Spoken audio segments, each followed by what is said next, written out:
Mas Kuntum gelombangnya jatuh. Assalamualaikum warahmatullahi wabarakatuh. Waalaikumsalam warahmatullahi Waalaikumsalam wabarakatuh. warahmatullahi Waalaikumsalam. Halo pendengar semuanya dan sobat ASN yang berbahagia. Selamat datang di podcast dari Latsar ke Layar.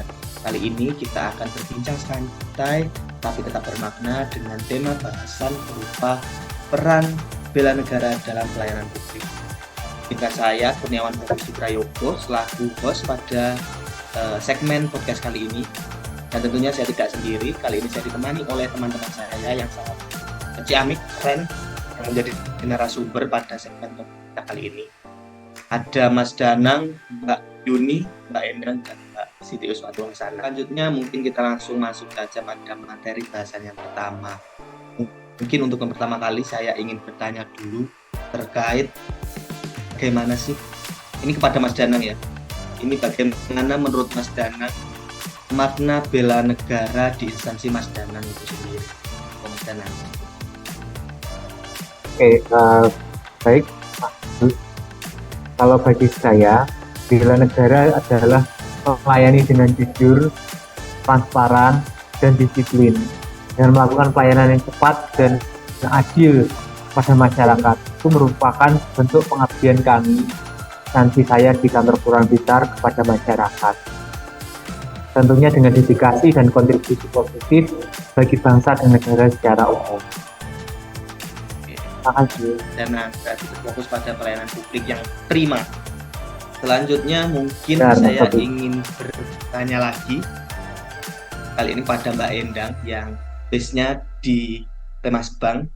Kalau menurut Mbak Endang sendiri, kalau bela negara itu diterapkan dalam sisi bidang pembangunan dan pemberdayaan masyarakat itu seperti apa sih?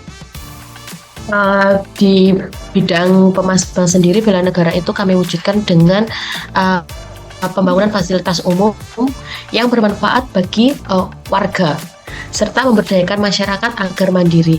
Pembangunan yang merata ini bisa merupakan bentuk cinta tanah air.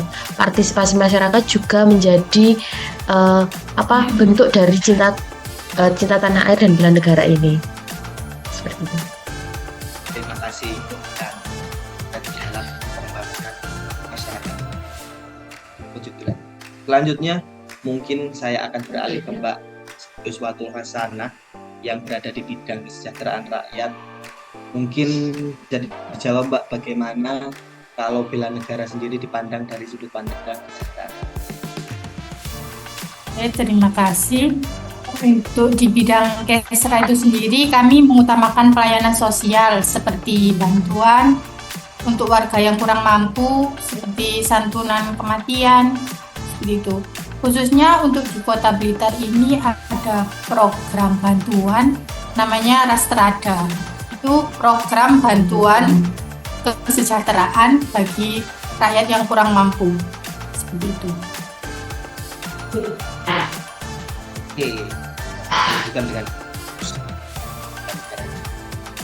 kemudian kepada Mbak Yuni nih, kalau dari Mbak Yuni sendiri bagaimana sih peran pemuda dalam progres ataupun proses? Ya baik, kalau di OPD saya ya kita mempunyai satu komunitas pemuda biasanya tergabung dalam lembaga Karang Taruna. Mereka itu biasanya membantu menjadi relawan di kegiatan sosial atau membantu digitalisasi UMKM, terus mengembangkan ide-ide kreatif dari mereka sehingga masyarakat terus berkembang untuk memajukan Indonesia. Oke, terima kasih Mbak Yuni dan teman-temannya atas jawabannya.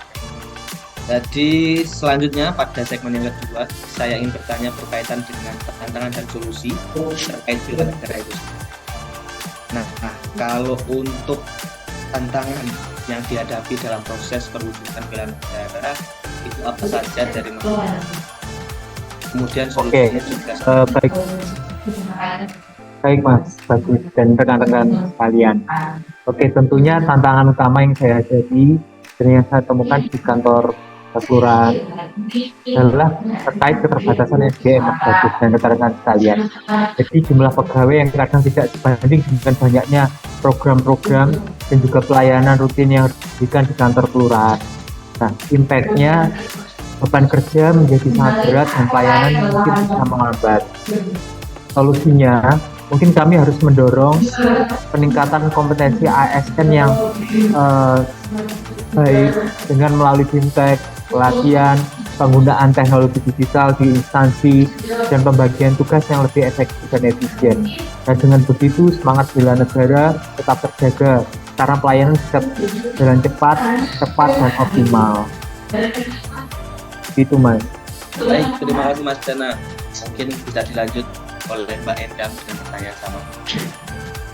Oke, terima kasih. Kalau di bidang pembangunan dan pemberdayaan masyarakat, tantangannya adalah itu partisipasi masyarakat yang rendah. Nah, program itu sudah ada, tapi masyarakat kurang terlibat aktif, sehingga itu hasilnya kurang maksimal. Ini yang menjadi tantangan dari Pemas Bank sendiri.